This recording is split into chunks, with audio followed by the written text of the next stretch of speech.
What's up, guys? It's your boy G, and in this episode of Chopping It Up with G, we have three-time Paralympian, two-time medalist Eric Barber, a.k.a. E, a.k.a. Dr. Magic, graduated from UW Whitewater, and is now a teammate of mine on the Wausau Golden Eagles. And fun fact, he beat Michael Jordan in a 1v1, which there's a small clip of at the end of the video. Make sure to like and subscribe to see more videos and interviews just like this one.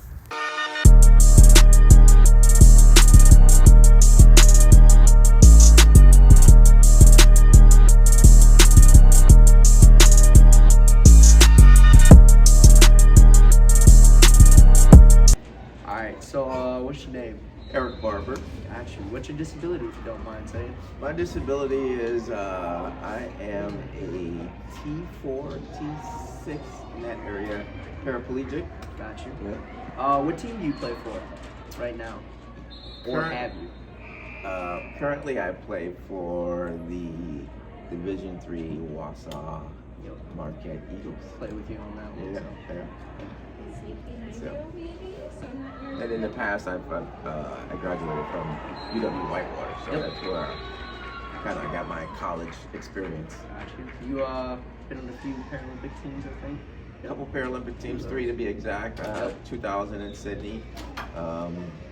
In 2008, I was in Beijing, and then 2012 I was in London. How is that? How's that? It was one of the greatest experiences of my life. I mean, playing basketball, but also traveling the world, meeting new people. Right.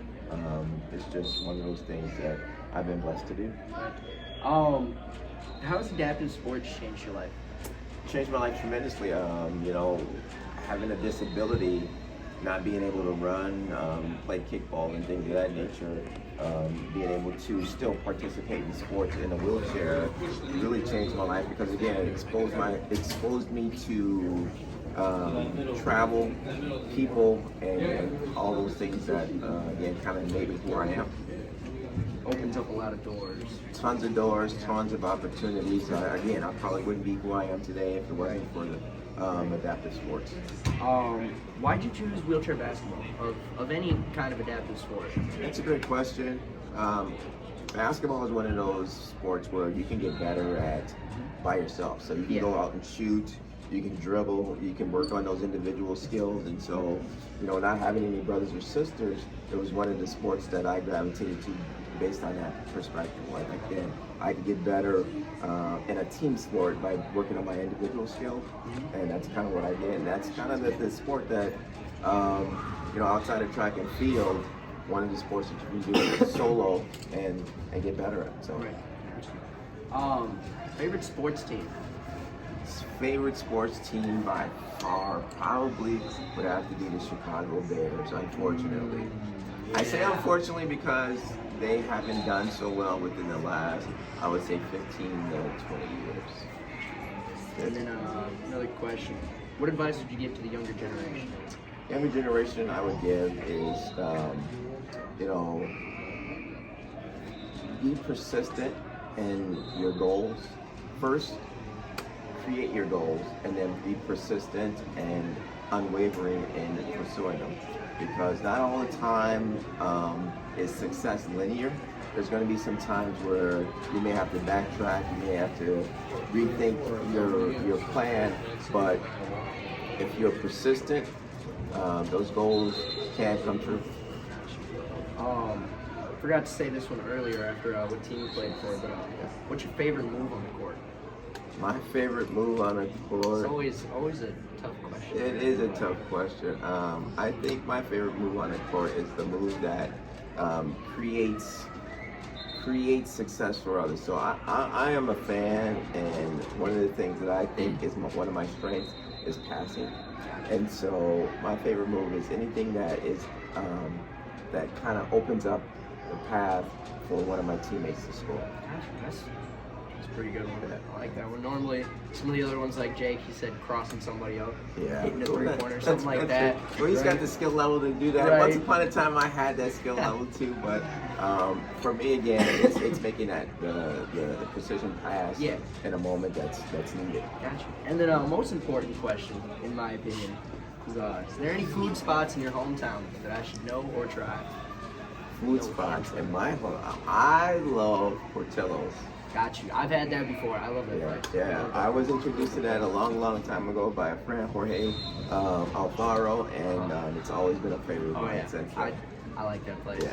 It's a really good place. And, something interesting too. I think I heard it before. You got to play against Michael Jordan in a chair. I did. I think I saw a clip on that on Instagram. Yeah. That was pretty cool. That must have been a very, very cool experience to think about now.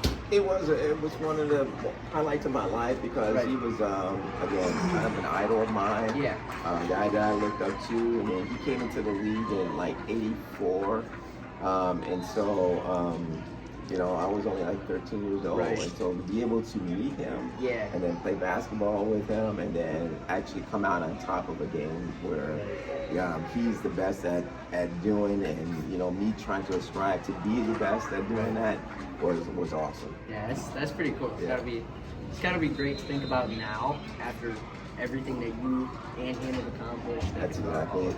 That's exactly it. Like we both were fortunate to go to the Olympics. Right. Both fortunate to play at the highest levels, Right. and so in our sports. So I definitely believe in that I've been blessed to do that. Thanks for letting me interview you. Yep. Absolutely, appreciate it. Thank you. Yeah. Yeah, he's not scaring me at all. It takes a lot more to intimidate me. He can talk all this trash on TV. We're going to go at it when we get on the court. But pretty much just to go around him, keep him off balance, speed, go around him, shoot from like 15 feet. Posting up Eric right away, misses a short jumper. Remember now, Eric has 15. Good speed, he makes the turn on Michael. Hits.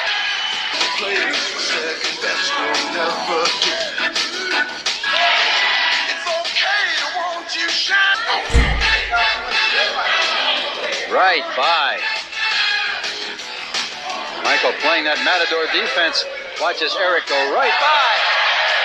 Jordan is amazing in the first time in a wheelchair, and he's pushing those wheels for all. He's figured it's all right.